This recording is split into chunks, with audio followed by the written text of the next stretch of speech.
They bout to look at the shit that I'm on. Why don't we get in topic? Crew looking like Pentatonics, locked in, recording in tropics. In the East Bay 3, big Bronzy B, way good, he working on optics. Talk biz while smoking exotics. We lit, never thought about it. Just live out the look at the shit that I'm on. Why don't we get in topics? Sitting way back, all black, I'm talking. Feeling like Shaq, I weigh my options. In the East Bay 3, big Bronzy B, way good, he working on optics. Talk biz while smoking exotics. It's saucy, all the project. It's saucy. Yo, what's good, what's good, what's good? RCR Presents MSD Sports, and we back at it with episode number 5. You got YBK up in here. My name is Sam, and we got Mikey, and we got Camden. Let's go! Mikey, introduce yourself, Mikey, introduce yourself. What's good, y'all? Coming from the 02135. It's your boy, Michael John. We back for episode 5, MSD Sports, and ready to tap in with y'all. Let's get it. Yes, sir. Mikey, let's go. Camden, what's good? Listen. I'm with the greatest trio in the game. You know what it is. It's your boy Camden Lee from the 90250. Here in LA, rocking with my family. You know, we back episode 5. What we doing? So let's get it cracking on with the crew. What's going on? What's poppin', crazy? Boys? We keep on going. But we got one thing to do before we start, guys. We got one thing to do. We'd like to thank everybody who's been listening, who's been following, who's been liking, commenting, viewing, everything, guys. We'd like to really appreciate and thank all of y'all. Let's get it. We love y'all so much. And thank y'all so much. Yes, sir. Y'all, you have anything to say to everybody, to the listeners? Anybody? You know, we love y'all so much, man. For real, you know, the likes, the subscribers, we're just trying to do it for you guys. We wouldn't be here if it wasn't for y'all. And we're just trying to give you as much game as we know. And I'm with the boys, and it's our favorite thing to do. So, you know, I just want to say thank you for everything. And we're going to keep going. Episode 5, episode 500, episode 5,000, 50,000. Who knows? We're going to the moon, baby. Let's get it. Appreciate y'all tuning in. You know, it's a real pleasure to just catch up with the boys, talk about sports, and just enjoy our time together. So we'd love to build a community and a family to come along this journey with us. So with that said, let's get into it, YBK. Yes, sir. Thank you, everybody. But let's go back to business. We're going to talk about MLB over here. Since last week, we got a lot of news. But you know what news I saw the other day, guys? Talk to me. I saw, Catch me up. if Alex Rodriguez was a free agent today, back when he was a free agent, he would have been $1 billion. 100%. Like, what? After that Juan Soto 765, they said billion. You guys 100%. think so? I mean, in today's climate, where guys are getting 751, 81, you know what I mean? Guys getting half a billy already, you know, a couple years ago. I think he would have definitely commanded that type of money, honestly, easily. Just being the player that he was, I think him going to the Yankees, which have always been used to spending money, Sam, as you know. But yeah, I just think with maybe not $1 billion right now, like maybe I would say in like 2030 when the TV contracts are really a little bit more extreme.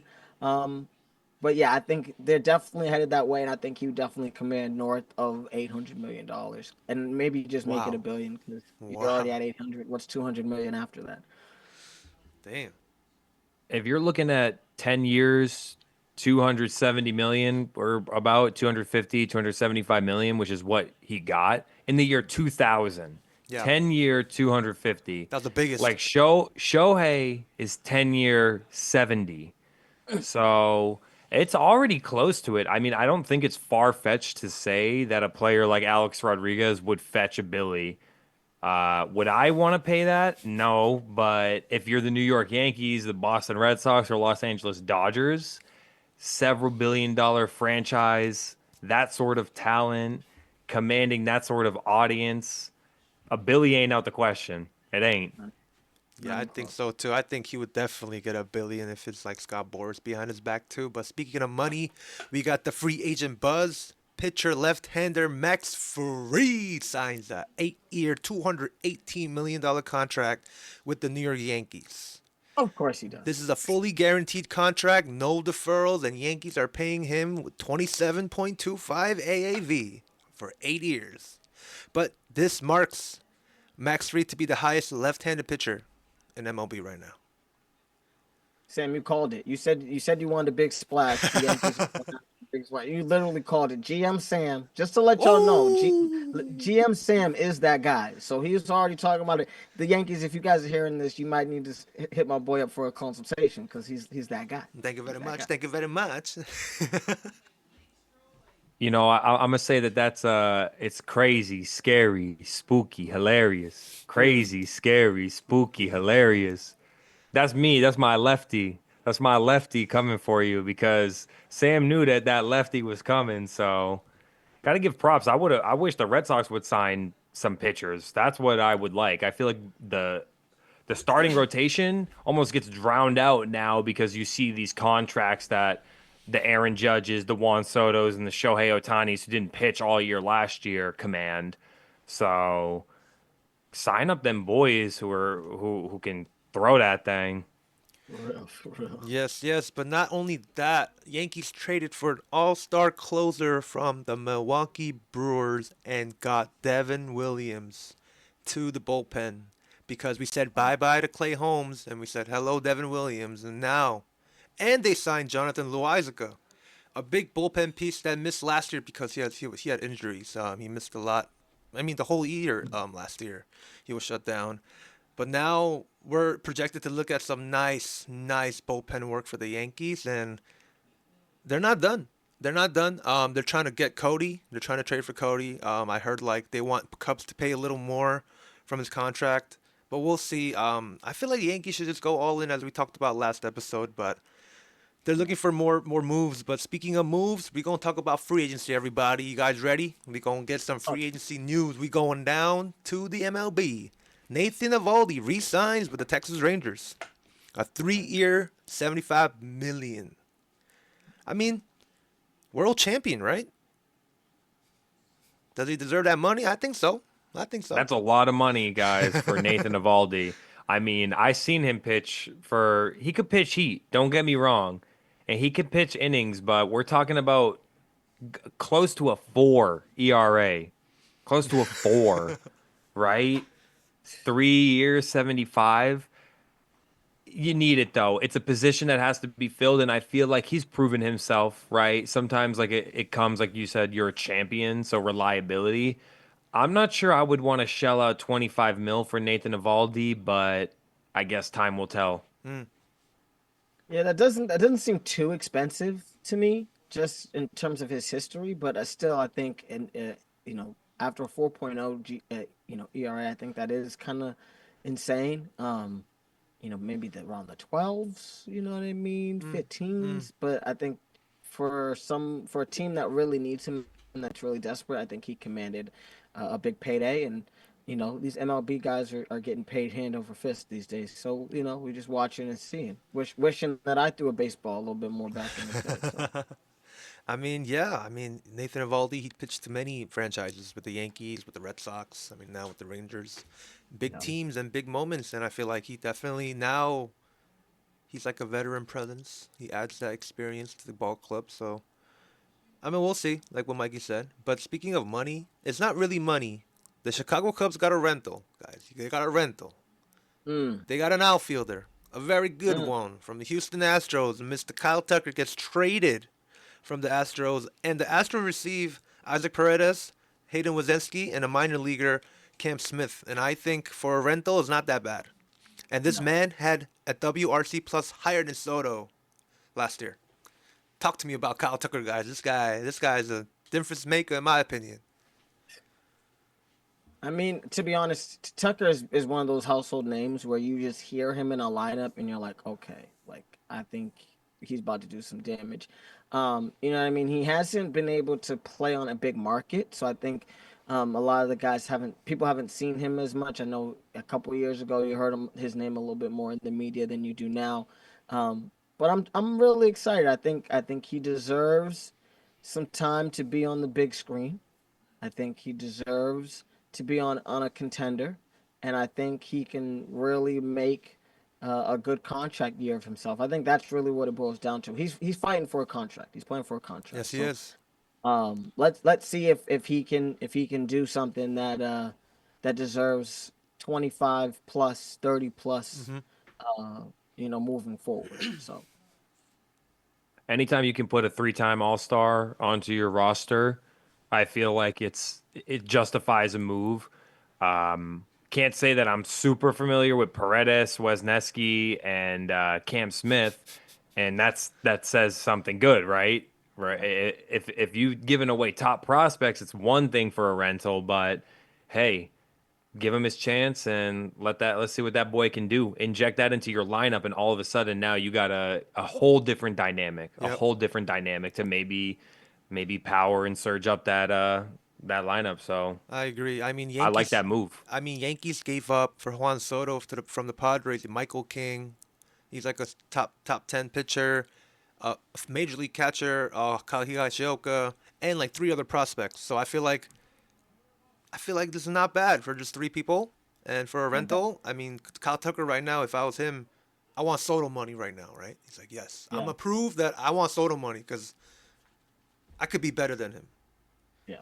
Yeah, Not that he probably gets some money, but at right. least he can get somewhere close to, what I mean, 100, $200 million contract. Yeah, You know what I I mean? mean, Maybe even more. definitely, We'll see what happens. See what definitely. happens. I just want to wrap it up with Jeffrey Springs gets traded from the Tampa Bay Rays to the Athletics, no longer Okay. called the Oakland Athletics. They're just Athletics right for now, soon Okay. to be Vegas Athletics. But for a lot of people, for Jacob Lopez, Joe Boyle, Will Simpson, Jacob Watters, Mm. and a competitive balanced round A draft pick. So like, there's a lot they gave up, but Jeffrey Springs was just shut down last year. But we'll see when he comes back from his injury.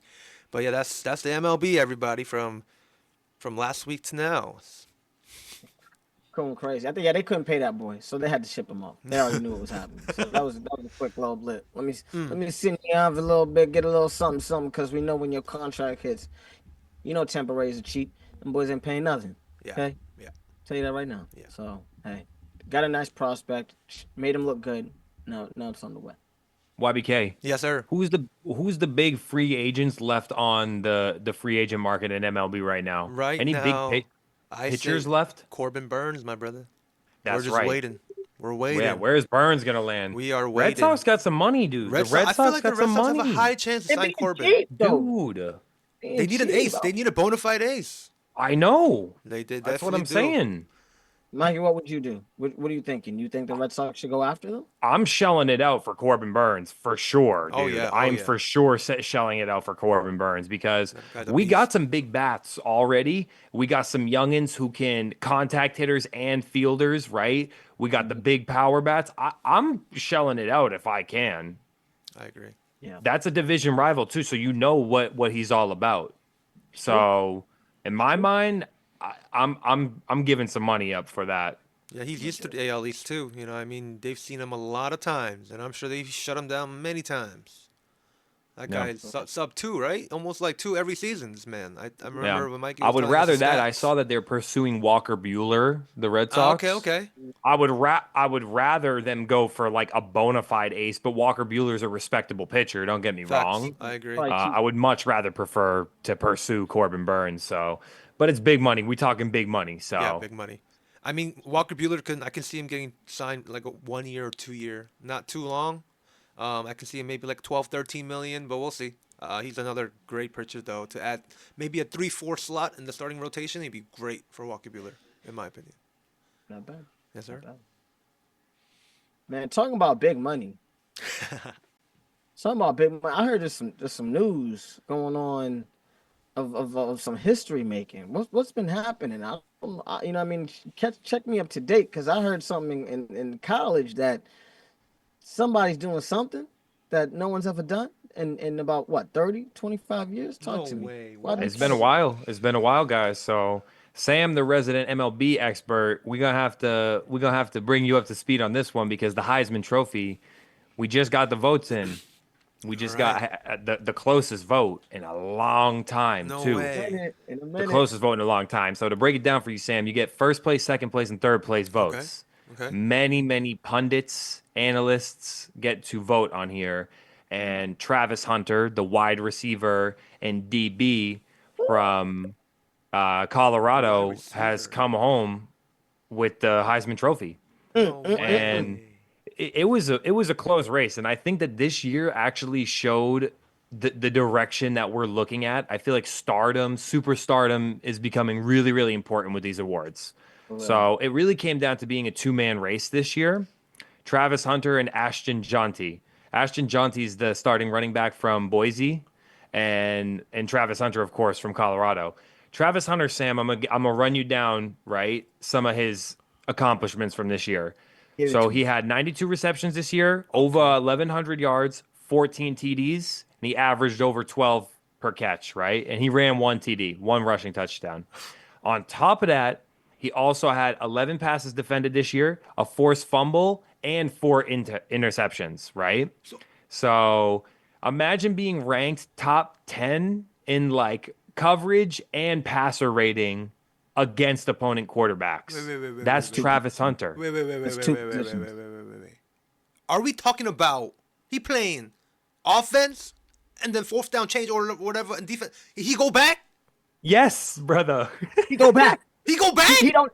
He don't He's take no playing rest. He's Shohei he's playing Ohtani in both sides of football? the ball. Shohei He Ohtani? the Shohei Ohtani. No way. Brody. Yes. Yes. So Brody. I just got but goosebumps. What the? yes, but let me tell you though, right? It is crazy, but I want to tell you real quickly what Ashton Jonty did this year as well, Okay. because I know the stats are going to speak for themselves, bro. Ashton Jonty this year rushed for 2,500 yards on 344 attempts, averaging over 7 per carry and 29 touchdowns. By far the most dominant running back that we've seen many, many, many years. Barry Sanders is the last one that did anything like this. And we're talking absolute legend. And so a lot of people feel like he was snubbed. So the question kind of becomes, right? Usually you think the quarterback, it's kind of like the MVP award in the NFL. Right. The quarterback gets the award, right? Right. They just get extra credit. In this case, I do feel, you feel bad for the guy almost to have a legendary season like that and to be come up short. But it begs the question, like you said, this is like Shohei Ohtani level, right? I grew up as a Patriots fan. The Patriots had our boy Troy, who played wide receiver and he played cornerback. Mm-hmm. So there is something to be said about it. But when you do it at that high of a level at both positions, I can understand. The question is, where do you draft him now, right? Like how high do you get drafted? And would you start someone at two positions in the NFL? Because we see the college game don't translate to the NFL game. So you tell me, Camden, where are you drafting him? If you got a top 10 pick, where you think are you going for him? I If you mean, the first pick this year, if I would have the number one pick, would I draft Travis Hunter? That's difficult. Obviously, there's some teams that need quarterbacks. I think if I didn't need a quarterback, I would draft Travis Hunter. I think a lot of people, I think, are feeling like, okay, Hunty was snubbed, Genty was snubbed, but when you really look at that Colorado team before he got there and where they're at now, it's a very different program. Not only was he able to transform this program, he was also be able to get his quarterback probably as a top 10 pick. He was able to get picks going or players because we're in the NIL, Sam. So it's like now it's not like, oh, I can just go and play for this team and not get paid. People getting paid. Brothers are getting checks. So it's like not only was he was taking some of his money, paying brothers and doing everything like that. So I think this award was twofold. It was one, we haven't seen a Heisman Trophy winner since Charles Woodson, who played two ways. Okay, so it's over 25 years since that happened. So I think that was a moment of history.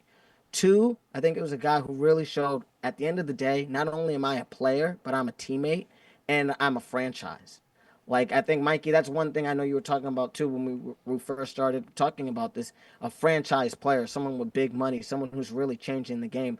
I think Travis Hunter is somebody who could do that for my franchise. I think he's really gonna have guys want to play for him. So if I didn't need a quarterback or an offensive lineman like some of the teams we're going to be talking about later, I would easily draft him. Now the real question is, Sam, would you play him both positions? No, no. Mm. Mikey's right. College is nothing compared to the NFL. We're talking about the best out there. This is the elite class. I mean, college can, you can show a little bit, but I feel like once you get to that field, that pressure is different. Ain't no college anymore. This is real life. This is professional. So I feel like, I don't know. I feel like going back to the question of the draft pick, Mikey, I feel like I'm drafting that running back, bro. 24.97. That's 29 touchdowns. And I feel like, of course, that's not going to be like the same exact to the NFL, but I feel like he has that path where he can just running back, let's go running back one. Whoever's drafting that guy. In Can I give you? fairness, right? When you match up a running back, if you have a beast of a running back, you load in your box with 6, 7, 8 people in the box. You know what Boise State's doing, and he continues to do it. So, he does deserve respect. On the other hand, I will say, for example, another top 10 Heisman finisher, the quarterback for Army, Bryson Daly, finished with 29 rushing touchdowns himself this year, right? Wow. And he also had over 1,000 passing yards with nine passing TDs. So it's just the opposite end of saying when you design an offense for someone to succeed, even with 6, 7, 8 people in the box, you might be able to. So it's like he wasn't the only one with 29 rushing touchdowns this year. So I can kind of see why some people might say, like, is it overwhelming? And the only problem with drafting running backs that high is just the fact that look at all the running backs who've been drafted in the third, fourth, and fifth round and have turned out to be Pro Bowlers, like Pro Bowl caliber players. Ooh. That's where I'm kind of a little bit tepid on wanting to go for a running back so high in the draft. I would love, as a New England Patriots fan, with someone who looks great like Drake May, responsible quarterback, talented, athletic. I would love to add a Travis Hunter to this team. I would certainly love to add a Travis Hunter to this team. So Took it right out my mouth, Mikey. Took it right out of my freaking I, mouth. I would love it. Top 5 pick. If we get a top 5 pick and can snag Travis Hunter, that's big money right there. He's selling jerseys right away. We come in to see Travis Hunter play and Drake May play. So Going simple crazy. as that.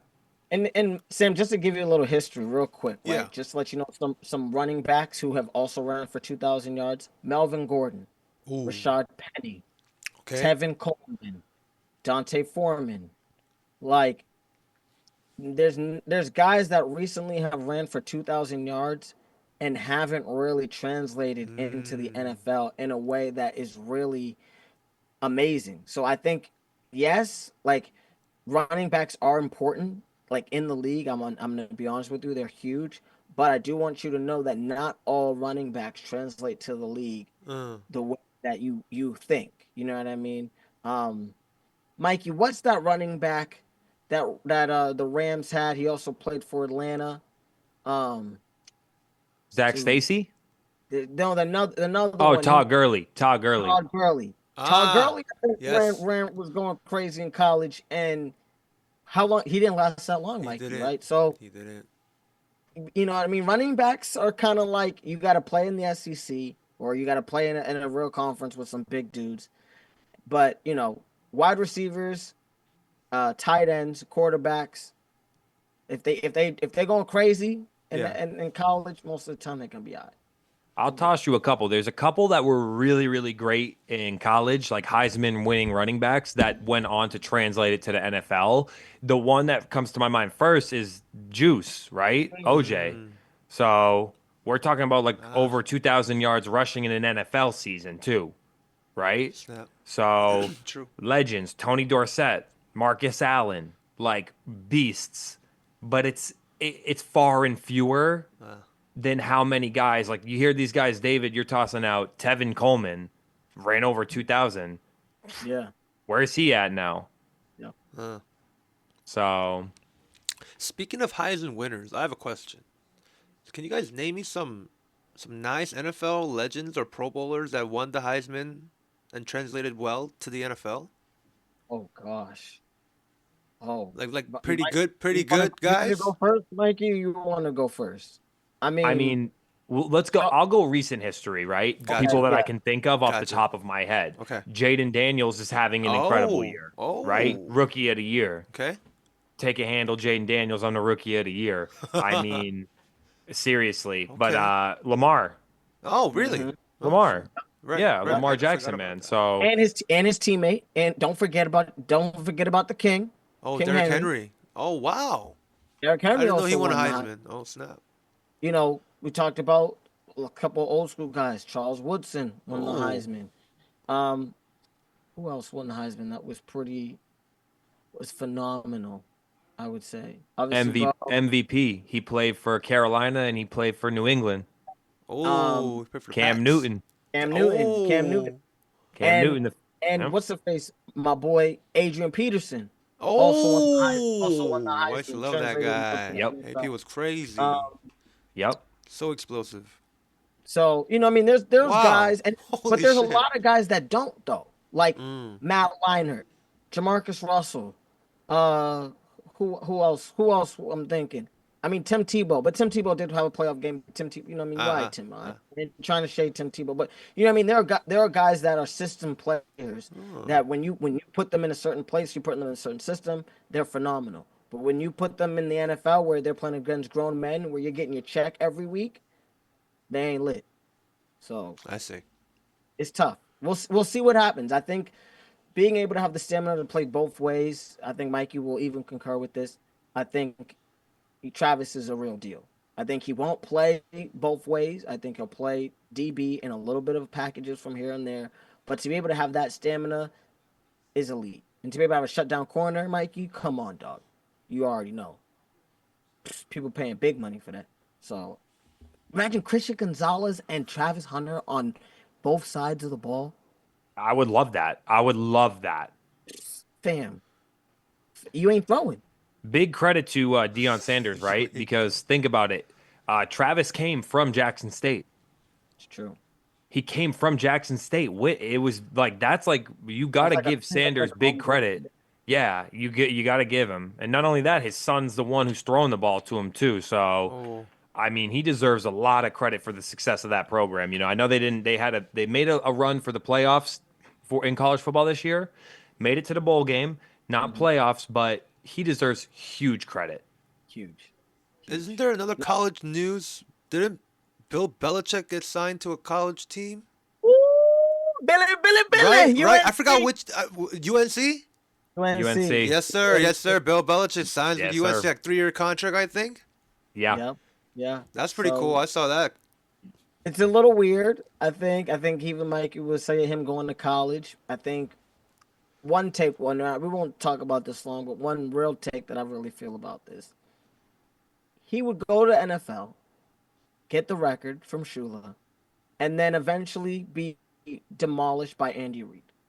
So what's the point of going to the NFL, go to UNC, do your history with your pops, build a program.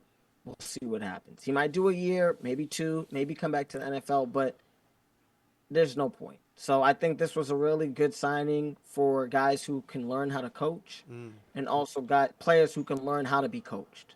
So, the coaching tree from Belichick may live on. So we'll Wow. see. That's a great way to look at it, David. I like that you said that because legacy is a big part of it. And Bill Belichick, I feel like is just a straight up guy. Seems like a very conservative, regular ass white man, right? Like just like hard nosed. I mean, I met the guy. I know please and thank yous, nice, you know, he loves Trump, right? Like he remind me, but it doesn't he's a good football coach though. And I think like when you get sick of the politics of billionaire ownership, like you telling me that would he have fumbled some of these teams? Let him start this year with some of these teams that have been, absolute fires and wrecks, right? Jacksonville, Las Vegas Raiders, Atlanta Falcons. I think he would have plenty of success. So kind of weird to see Bill Belichick going to college, but I mean, if he's gonna frame it as like I did this as a screw the politics and nonsense of the NFL, all right, great. It's kind of like he's taking ownership of the story. Just seems crazy to me that you got, as a head coach, 6-1 as a DC, 7 of them things, and you're not in the league. It doesn't sit right with me for some reason, but so be it. I hope he has a good year. Yeah, me too. Yeah. No, I hear you. I totally hear you on that. Y'all want to talk about some big league football? Because I feel like we've had a lot of stuff cooking this week. NFL. Listen, Let's guys. go, David. It's been a wild, wonky weekend to say the least. And just to start it off, that Thursday night game, the Rams faced the San Francisco 49ers 12-9. And 12-6. And when I tell you, just San Francisco is just dismantled. I think we're going to talk about another team later in this segment that is really not where they need to be just in terms of having players available.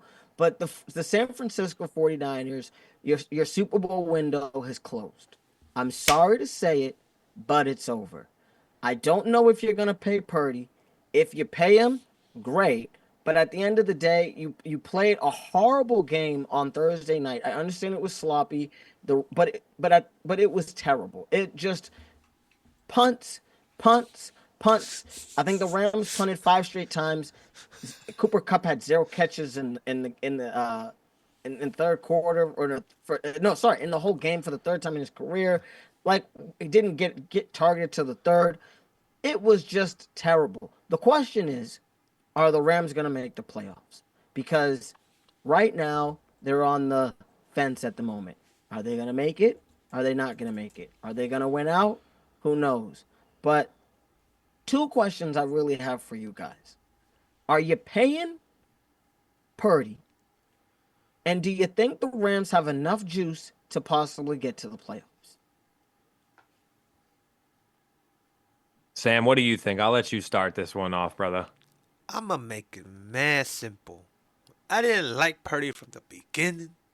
I don't like him now. 49ers always had an issue with them quarterbacks. That's it. They got to draft a better quarterback. They cannot invest in this Brock Purdy man. No way. That's no way. Big problem. I think that we should respect him for what he did, his playoff run. We should respect the fact that they were down, 24 to Detroit last year and turned it around to punch their ticket to the Super Bowl. If he won that Super Bowl, you pay him right away. The thing is, no McCaffrey, so no offensive player of the year. Debo's always had the hamstrings flaring up, right? Kittle, good, but getting older. If you don't have all pro players surrounding this guy Purdy, we need to see you do something without all the talent, right? And I'm going to give you a great example of someone who's been able to do it no matter who you give to him, like Lamar Jackson or Josh Allen. Those are the types of guys that I would pay $50 million a year to. It's just hard to say that in this quarterback market that Brock Purdy would dictate $50 million a year, $40 million a year. You got to let someone else sign him. There's a reason why they drafted him as Mr. Irrelevant, the very last pick in the draft, because that's what you valued him at. He performed really, really well. This year is not convincing. It's not. They still have a chance. They still got some divisional games here. That division is the closest division in the NFL. You don't know what's going to happen, right? Rams, even with that win, are only 2 games ahead. They're 8-6. San Fran 6-8. So we got to see how the year ends. If they can get a couple big wins, but I wouldn't. I'm not paying him a big bag. I don't feel confident. No. It's insane to me. I think what coaching and great players will do for a player. It's amazing. I think he had some phenomenal weapons on both sides of the ball most of his career. And I think the Rams, sorry, I think the 49ers got really lucky with having a quarterback that kind of fell into their lap, injury, trades, all the rest of them. They didn't have to go after, unlike their counterpart that they played like the Rams, who had to go after Matthew Stafford and really give up a lot of stuff. Um, but I just, at the end of the day, I'm really thinking about Purdy as a whole, and I just can't endorse it. I can't endorse 50 million. You know who somebody I will endorse who just now or recently while we're casting this? Sam Darnold. I would pay him, and he threw a pick today, and that's okay. Yeah. So, in my opinion, I can't do it. I'm really hoping that the Rams, after this win, really can take it up a notch a little bit more. We'll see what happens next week. It's a tough schedule, but I just think the Super Bowl window has closed when it comes to the San Francisco 49ers.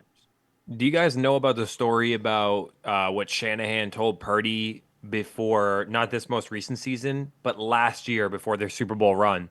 What he told them about Tom Brady?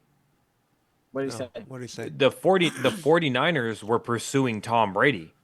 Oh They wow. wanted Tom Brady to come for one more year, a single year. And Shanahan told Purdy's the one who shared this story. He said Shanahan came to him like, if the GOAT signs with us, he's going to start this year and you'll be the backup this year. So it says a lot, right? That's a good If you point. have supreme confidence in someone, you don't, that's not a storyline. Yeah, that's a good point. So I like Purdy too. I don't want to I don't mean to say he's trash or nothing. I just wouldn't pay him 50. I pay him 30. I pay him 25, 30. Yeah. Like I think he's a solid quarterback. I think he's proven himself there, but take away the offensive all pro and Pro Bowl pieces and it's a little shakier. I'd take Sam Darnold. That's just me. I'd wait and say bye bye, see you later, and take Sam Darnold. That's 3 years, just, 75 milli for Sam Darnold. so I'd pay him 3 years, $130 million for Sam Darnold. Damn, that 1 year. Damn! Wow! I'd pay him 3 years, 130. I wouldn't pay him the five. I wouldn't pay him the 250 that Purdy's gonna want. I'm not paying him that. I pay him 130 just to see what's Gucci. 40 is that what is that AAV wise? 42? I guess you're right because 130 might be like 70 1 guaranteed for Sam Darnold. It Nothing. ain't all. Yeah, I I'm can. not paying 250. I'm not paying 130 guaranteed or 140 guaranteed, which I'd have to do with Purdy. 150. Pay 250, 150 guaranteed, bro. I ain't trying to pay that for that, brother. I'm not saying Purdy, you cool. I ain't saying not get your bag, but I'm not paying 150 million dollars guaranteed for your behind. That's just not where I need to be. Because like the next game we're about to go into, Dallas Cowboys beat the Carolina Panthers 30-14, led by Cooper Rush. Like, that's what I'm saying. Cooper Rush had an amazing game against a decent Carolina defense. At the end of the day, Bryce Young, who, has had a little bit of a resurgence since he got benched, just couldn't do what he needed to do against Micah Parsons. I think after the Dallas Cowboys last game last week, I think Parsons was on a tear, and they were saying, "Listen, we're not letting nothing happen." But this is the real deal. You got Dallas right now, who just won a game in the NFC. They are still in the hunt for the playoffs, and they just paid Dak Prescott a fortune. And I'm not going to lie, the run game is evident. Where was that when Dak was here? I'm just wondering. Mikey, did you watch the game? Did you see some of the box score? Rico Darwin is that dude. He is running rampant on defensive teams. What's happening? They feeding him the rock. 25 carries. When you get 25 carries and your offensive line is making holes for you, and CeeDee Lamb's getting open, and you're playing the Carolina Panthers, then you look pretty good, right? Um, for me, more I kind of harken back to our conversation earlier about like Heisman's, because Bryce Young's a Heisman winner, right? Oh, But it takes a good system to be successful, and the Cowboys have the pieces to be a successful team. They just have it hasn't gone their way this year, right? So I'm looking at Rico Dowdle as improving, but I'm not really amazed by Dallas on any facet. I think this year is a wash for them. That division's too tough, and you had a good game against Carolina. That's all. I mean, that's what I can say. Against another Heisman Trophy winner, Bryce Young. So again, Sam, we kind of see just because you win the Heisman doesn't mean you're lit. Now, yeah. not to be negative towards Bryce Young. I think recently the Carolina Panthers have been playing well behind him.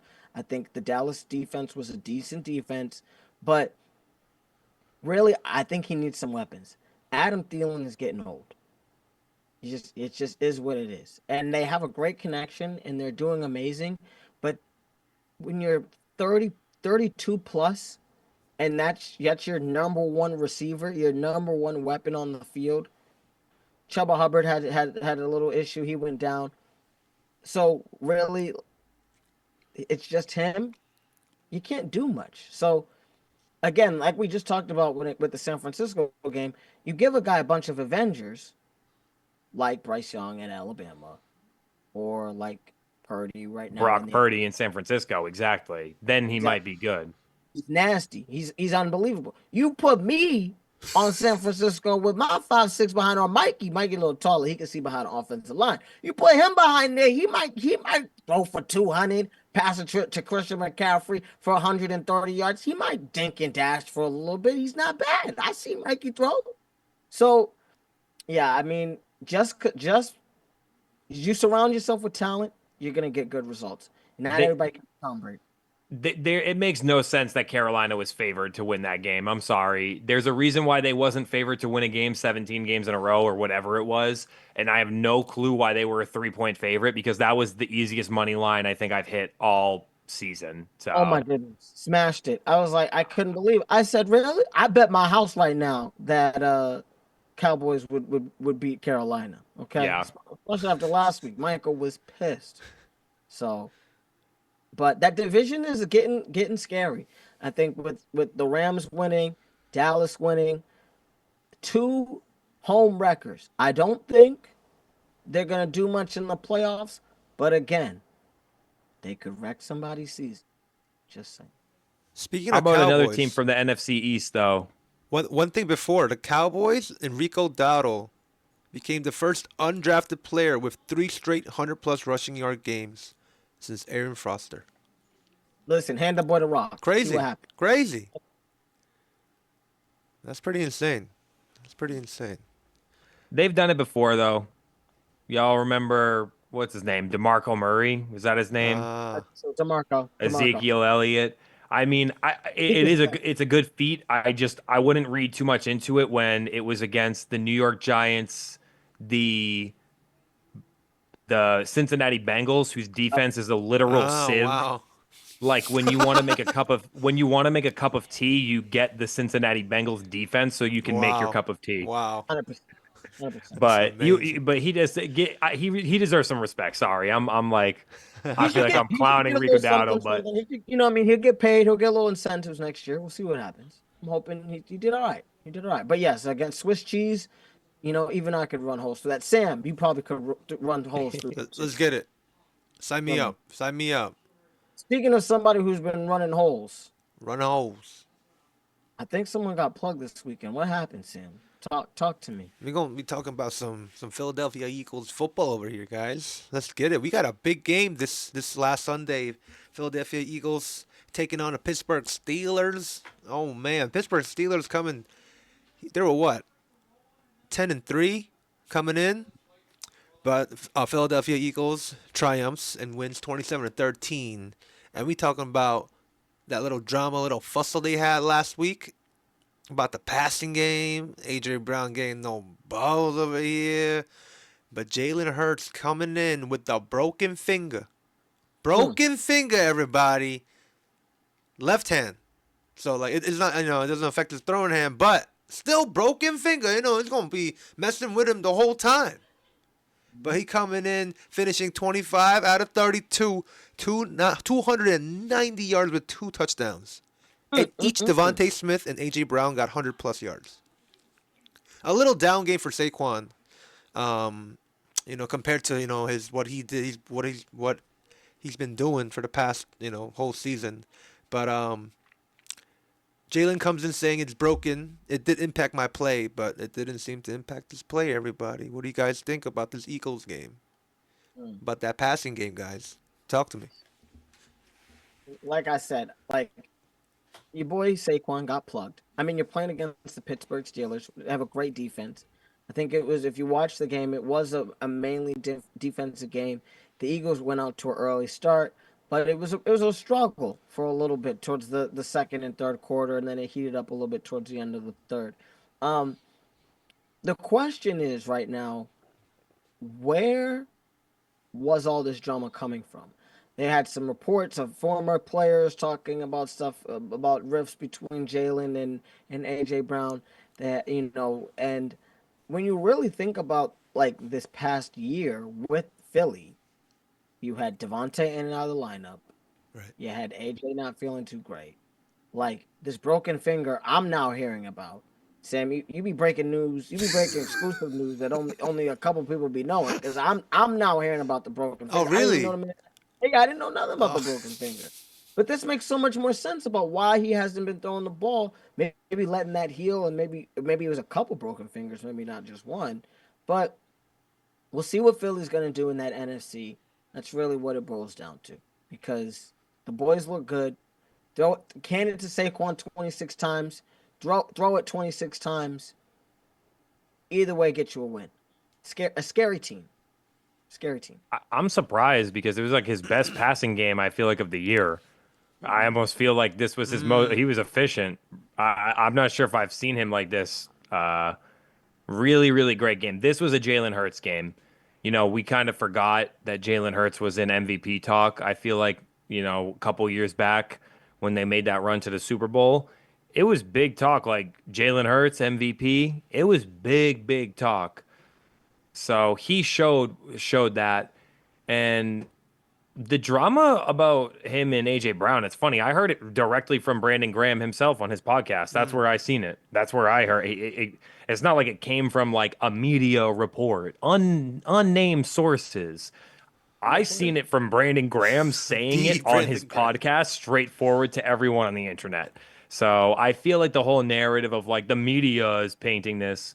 It ain't really the media if it's, I don't know. I didn't hear it from the media. I seen it on your teammates' podcast. So don't matter. Sometimes you need a little bit of juice, right? Last year they lost the juice down this stretch. Exactly. And now you guys are going to play your division to end the year. We got the Commanders, the Giants, and the Cowboys. I think it's that order, but yeah, just division.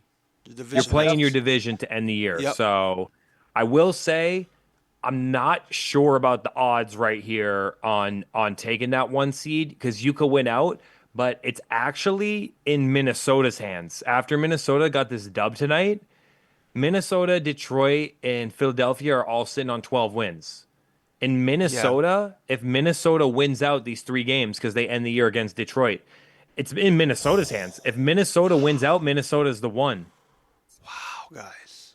This Likewise NFC is crazy. Out loud earlier this year with J.J. McCarthy possibly being the starting quarterback before Sam Darnold came around, that the Minnesota Vikings are the number 1 team in the NFC.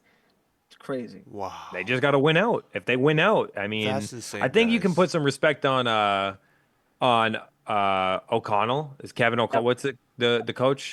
You got to put some respect on him because it was like that year a few years ago with Kirk. Like Kirk is serviceable, so that's why I'm a little bit hesitant when you was talking about the numbers with Sam Darnold earlier. I'm like, I would just be careful because that offense looks good, right? When you got that. But I do think Philadelphia is catching a bye. I think Philadelphia is catching a bye one way or another. They're either one or two.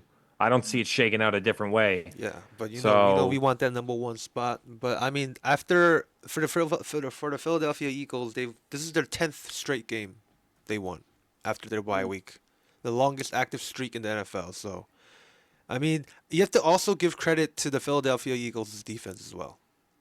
Putting Steelers down 13, I feel like this is a different squad, as I always talked about. Definitely different vibes than last year. So fly Eagles, fly everybody. moved on from Hassan Reddick, no problem. Still getting pressure on Right? that quarterback. Right? You know, Yep. got to hold on to the ball. Can't fumble that ball. That fumble, Najee's fumble, really Yeah. was a momentum killer. And then you score off a turnover. It's like the ultimate momentum killer. So Hmm. Ended the game pretty much with that, yeah. and ended a lot of momentum. Yeah. Dude, Mikey, talk about Superman, your boy. I when I tell you, when I saw this game, I thought of you, and I said, "There's no way that this man is doing what he's doing right now." Because we were talking about MVP. I was like, Sam Donald. I mean, I was saying, so, my man don't play nobody. Josh Allen don't play nobody. Josh Allen don't play nobody. And he played the Detroit Lions. And what happened? What? I mean, this is the one that I feel like I had circled on my calendar all week. Game of the week. You knew that after they dropped the game against the Ravens earlier this year, which was like a big division or not divisional, but conference matchup, you knew Buffalo needed to make statement wins. And they got the two biggest ones.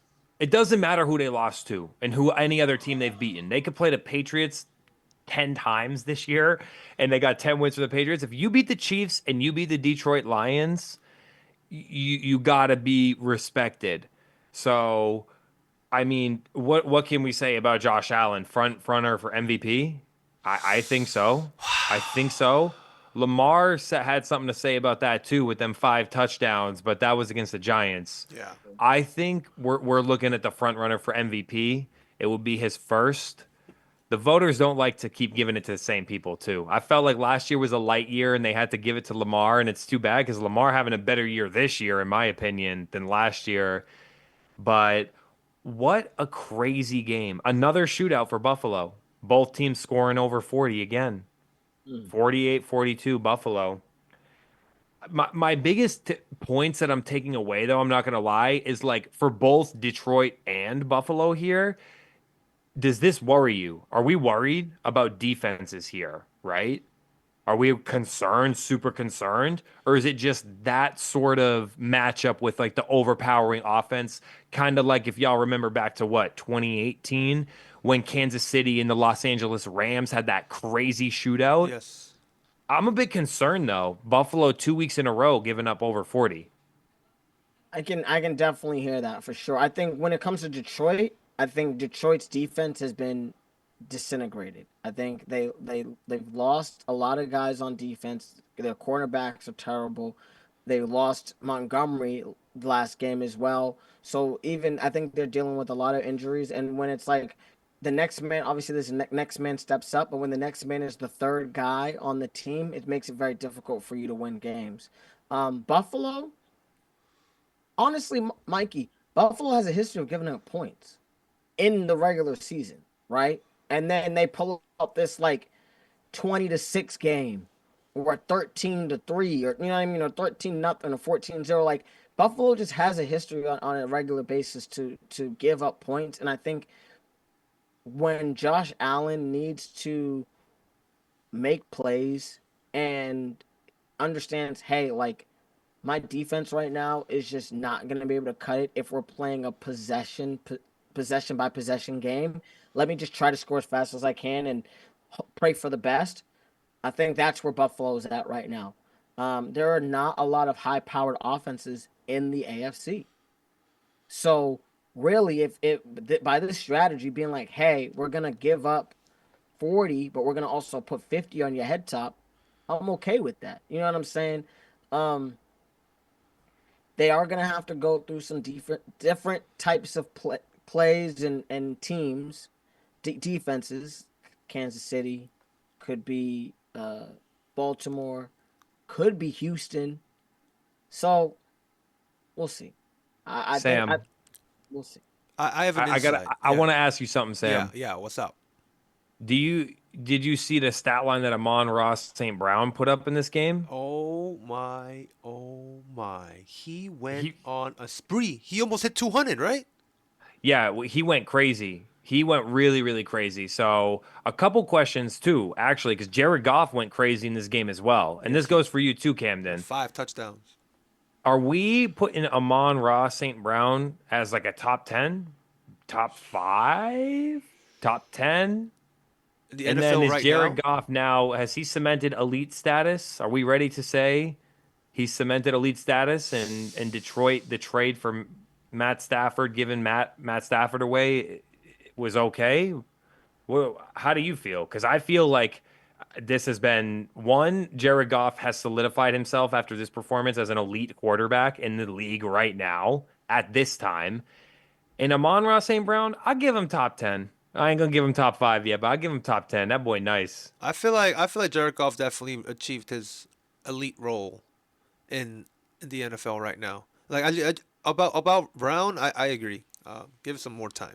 I need more time on Brown. Top 10 for sure, but I need more time for more deeper analysis on that. But Jared Goff for sure. I feel like he hit. He's about to hit 4K again. He's gonna be 3 years in a row, 4,000 yards. I say we add him to the category in today's NFL. Not Top turning the 10. ball over. Oh, no. Yeah. No, yeah, I think yeah, golf is top 10. I need to see more for St. Brown. Not to say that, but he's had 2, 3 years popping off. I need to see like the Jet 5. You know, I need to see like Evans and other, I need a couple more years of dominance. So we'll see, or consistency. I have an Whatever. insight real quick about this Bills Lions game. I feel like the Lions, like their defense is tearing apart, as what David said. So I feel like the games that they won, their offense was so octane that you don't really see that.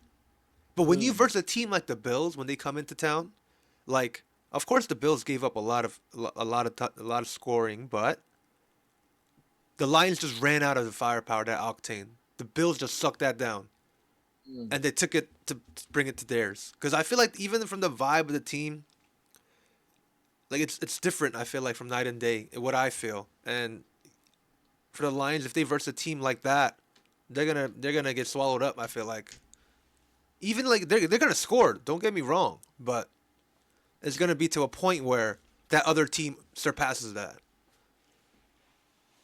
They're going to have a close one with Minnesota again, I think. It's gonna Their be fun. first game, they won 31-29 over Minnesota. I think that's the big one left, the big test for them left. The defensive pieces that have gone down to are not like just average pieces. It's like we're talking Pro Bowlers, all pro defensive end, Aiden Hutchinson, who was on pace to rival TJ Watt in the league lead for sacks. So Damn. big respect. I mean, I'll end it by saying Josh Allen is like a fantasy football dream for fantasy owners and an absolute nightmare for opponents because last 2 weeks, my boy has put up nearly 100 fantasy points over 2 weeks, Oh well over my. 90. Oh my. So, man, I'm happy that I drafted him. I was catching some flack in those early rounds. Remember, I took him a bit early, like I took Yep. him like slightly early. Damn, that's a reach. Don't look like a reach no more. Not at all. Yo, Not watch at all. next year, bro. He gonna be drafted like first round. Oh my gosh. Going crazy. Yeah. Going crazy. Speaking Listen, somebody who's not gonna be drafted in the first round but keeps on winning. Patrick Mahomes. I don't. Patrick I, Mahomes. I don't know. I don't know what it is about this Kansas City team. They played my boy 30 for 30, Jameis Winston. And like 30 for 30 does, 30 for 30 through three of them. And the deliverance was just not there. I don't know. I don't know what happened. Um, God was on the other team that day. And yeah, he got benched. That's how bad 30 for 30 was. 30 for 30 is no longer making movies. He is sitting down on that pine. But snowballing from Josh Allen probably win the MVP to the possible Super Bowl MVP. Who knows? Um, the Kansas City Chiefs and Patrick Mahomes. He got hurt this past game, in the third quarter, and though Kansas City won 21-7, um, they're just not looking anywhere near like they're going to the Super Bowl. Sam, were you able to watch a little bit of this game? What's going on with Kansas City? I feel like they always find this is what I talked about last week, David. Like they always find ways to just bring something up and then it just works and then just freaking another W another week, you know what I'm saying? Another W the other week, then the next week they're gonna get a W anyway, and then just somehow manage the way to just get a win real quick. I don't know. This is magic is crazy. Like it just feels like yeah, we've been there, done that. Yeah, we can do that. Yeah, that's nothing. And then just sliding in, going to Cleveland too, sliding in. It's not even their home. It's sliding in, sliding back out. Oh, yeah, let's go. You know, I don't know, David. This is you might be right. They might just just go all the way. Like I don't know. I'm Mikey, very talk. surprised off the like looking at how well their defense performed. It is a little bit concerning that you can force six takeaways and only score 21 points though.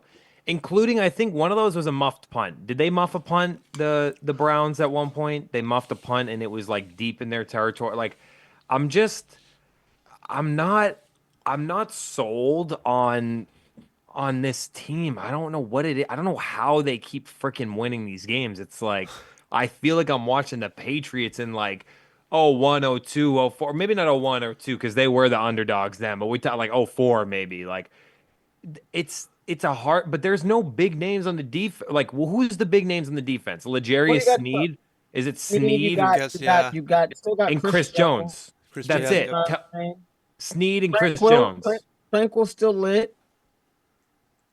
You know what I mean? They got guys on defense who aren't bad. You know what I mean? Bolton, like you Wharton, you got guys who on defense who aren't who can play the game. Like these guys are nice. I think the problem is like remember when we were watching the Patriots back in the day, we knew that the guys on defense were elite. It was the guys on offense that were coming up with these small, decent plays or big plays that no one heard about that we knew. Oh yeah, the Rashay Caldwells or the you know what I mean. Who else? The couple of different wide receivers. You know what I mean. They were able to do things and really transcend when Tom Brady didn't have those elite wide receivers. And so I think with my boy Patrick, I think it's a similar situation. The real question is since he's been hurt or since he got hurt, do we sit him down? Do we sit him for these next couple games? Let him do his thing. We've already secured what we needed to do. Like, would you sit him? What's the injury? So it's a high ankle sprain like 2 years ago, Same Playboy. thing. I was about to say same thing as Same last thing. time, bro. Same He's thing. all right. You gonna play him? He's all right. Yeah, you should because you need the first round, the first seed bye this year. You need it. They gonna go? You think they're gonna roll into Baltimore or roll into Buffalo? Baltimore's not gonna get the first seed, but I'm like how they did when they went and rolled in and did that. Are they gonna roll into Buffalo and do that again? Hold Buffalo to 10 points, like how what? Remember last year, right? It was in Baltimore, right? And then they win like 20-10 or something. They ain't doing that again. Not a They don't. shot. Not a shot, man. I'm playing him. If he can play, I'm playing him. You need that first seed so you can keep home field. I'm playing him. So I know it's a risk, but it Sam, what do depends you on how think? bad that sprain is. He just got Brittany pregnant again too. He ready to he juiced up, bro. He juiced up. He ready to go. He a dog. I feel like if I was Chiefs, I'm starting him because I ain't starting no Carson Wentz over here. Fucking trying to go with my team. Is that the Really? number 2 in the depth chart? Yeah. That's what I'm saying. You play Carson. I No ain't gonna play no shot. Carson. You kidding me? He gonna get Listen. sacked. He gonna get sacked every time. Listen, we play That's what he Yo. did before. Houston, Pittsburgh, Denver. Like Carson could come on, Carson Wentz. Carson Wentz. I You lost wouldn't all play- hope on Bro, Carson. I'm sorry. Bro, well, Carson Wentz needs like a little bit of magic. He He's about went to have to like he wants Mahomes to be hurt so he can pull his own little Nick Foles how story? Foles came in and made No that way. magic. No way. Yeah. Yeah. No. He wishes. He wishes, bro. He can't get no that statue shot. that Nick Go got. for, go for 3 No. touchdowns next game against C.J. Stroud. You never know. Oh, He's trying to wow. live. You live the think dream so, again. David? You think Carson can do it? My whole thing is for right now. You're Okay. playing 3 games in like 10 days. You feel me? We play the 21st, the 25th, and the 5th. Like we're playing games pretty quick. So I'm like, and we just played a couple days ago. Yeah. So in my opinion, I'm saying let's sit him for the 21st against Houston. It's at home. Let Carson gonna play a home game. It's not that big of a deal. Oh, wow. Then at Pittsburgh, you might play him a little bit. Maybe he plays half of the game. We'll see what happens, because you got the rest of the playoffs and you need to be ready for Baltimore. Because imagine, Mikey, the Kansas City Chiefs without Patrick Mahomes in the playoffs against Baltimore. It'd be like a Hartley situation when Lamar got hurt that year, when Baltimore went to the playoffs and they could do nothing. Just saying. Hey, they need that first seed. It'd be even worse if they had to play in the first round. That's what I'm thinking. That's all I'm thinking. I know what you mean, but in my mind, I think don't matter if his stats have been if Mahomes' stats are how they are this year, if you think Wentz is going in there and throwing 3 touchdowns, like one to Worthy, one to me, and one to Inwoo, you better sign the youngin, man. They better get the youngin on the field. I don't. I wishful thinking. Crazy. You gotta have hope. I mean, I know you gotta have hope. But my best. But listen, you probably could catch a touchdown or 2. You know what I mean? My hands ain't bad. Carson's gonna be a hard time throwing that touchdown. Wentz ain't gonna do that anytime. It might be a loss on Saturday. We'll see what happens. I will say though, they won't. They are better off right now if they stay in that 1 seed. If the playoffs started today after week 15, right now we looking at the Los Angeles Chargers as the 7th seed. Yep. We're looking at Denver as the 6th seed, right? And then we're looking at Baltimore as the 5th. You're seed. right. It is a bit. It's dangerous because if Baltimore took off Houston there, but it could be Houston either as well too. I mean, they ain't scared. I don't think we see no upset from the Chargers over the Bills, but Denver could take out Pittsburgh, and I think Kansas City would be okay with Denver, but Denver almost beat them in Kansas City as well. Yeah. So, and no matter way you slice it, they're in trouble. Actually, now that I'm looking at this, they in trouble no matter which way they slice this. Kind of. That's what I'm saying. And I think what's the face? They have 1 loss, so they're 4 to loss. You're gonna lose one game and still be the number 1 seed. So I'm like, just lose on Saturday, or unless Carson Wentz those goals. See how that ankle's feeling because you get a week off, right? I mean, it ain't basketball. You can't play with a high ankle sprain 3 times a week, right? It's that ain't gonna cut it.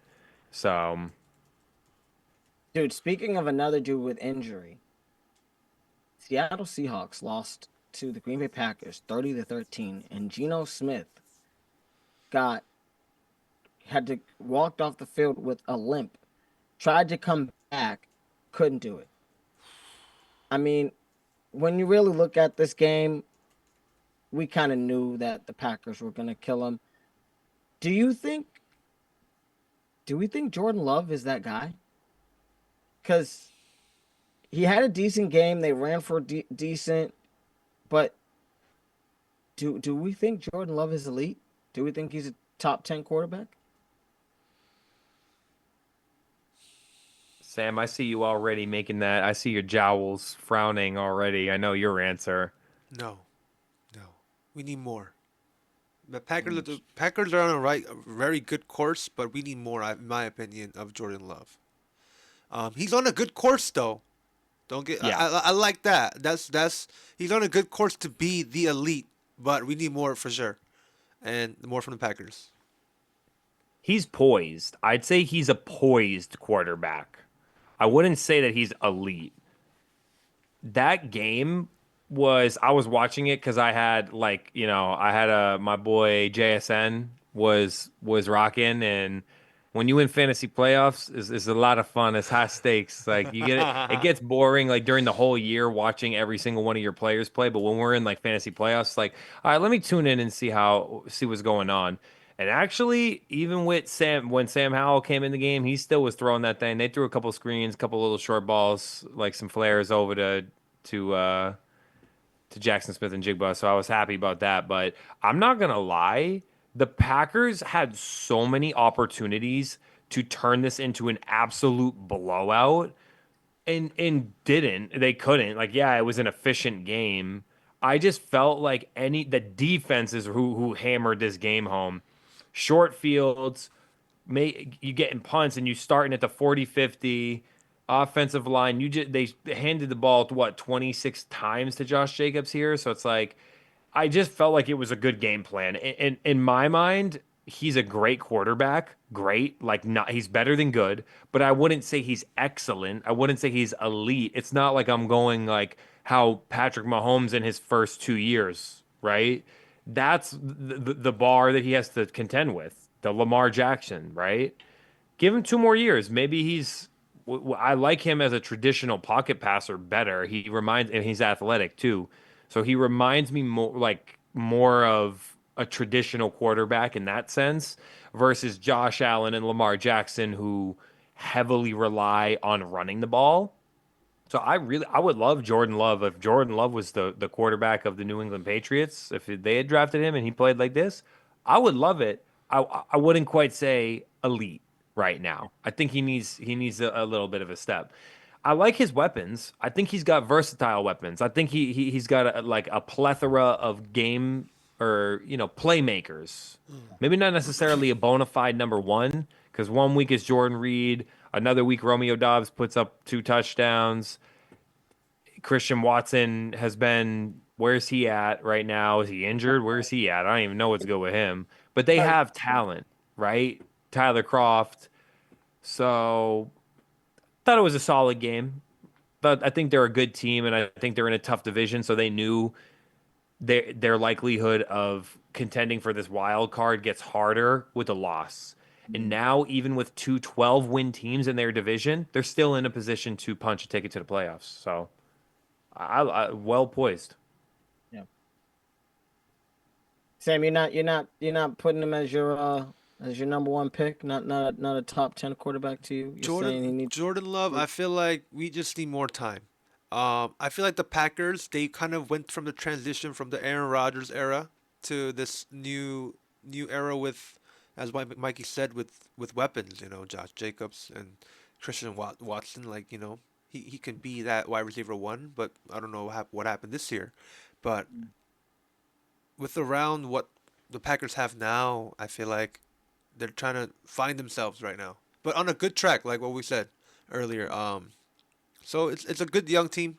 We'll see what they can do because that NFC is gonna be tough. Like even if they make the playoffs, take down these juggernaut teams, staring right down at them, So you coming to my house, The NFC is gonna be very very competitive. It's gonna be fun Spicy. to watch in these next weeks to come for sure. I think It's they're gonna be a another. tough one to get out of. Oh, for real. Well, we have a lot of good football to discuss. As we wind down, of course, before we get out of here, I think we're gonna need to just highlight that tomorrow we got a big game, gentlemen. Yes. It's been a fun month. of NBA Cup play. Yep. And we got a lot of basketball to discuss, right? From trades, from free agency talk, from standings.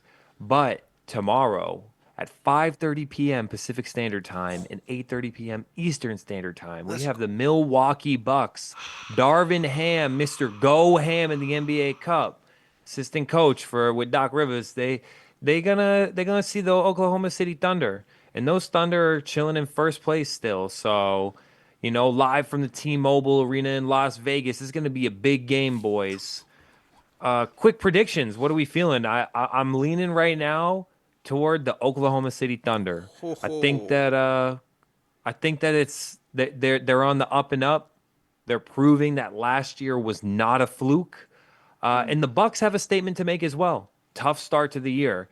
I'm gonna lean very slightly here toward Oklahoma City's side. I'm gonna think Oklahoma City by 5. Ooh. Wow. All right. I think for me, I do agree with Mikey. I'm gonna go with Thunder here, and I'm gonna say one thing: missing Chet Holmgren has been a big miss for the team. But Isaiah Hartenstein has been a freaking crazy come up. Like he stepped up a lot for Chet, and looking at him right now with the NBA Cup and where they are right now, the Thunders have the edge on the Bucks in my opinion. I mean, yeah, like the Bucks have been on fire. They started with the season 2-8. But Giannis right now got himself almost second place in the MVP ladder too. But I don't know, something about that young core, this building Thunder team. I feel like they got the edge here. They're gonna win the NBA Cup. But, What are we thinking, Camden? Let's get it. you know, I think Milwaukee has a statement to prove. I really think Oklahoma City might be able to do something in the playoffs. And like I said, I'm excited about what Oklahoma City is doing and where they're at just with their development. But I do think Giannis and Dame are a little pissed off, and I think they want to win something. It's not looking good in terms of coming out of the East. So why not win the cup during the year? So at least it's something, a little something on the accolades.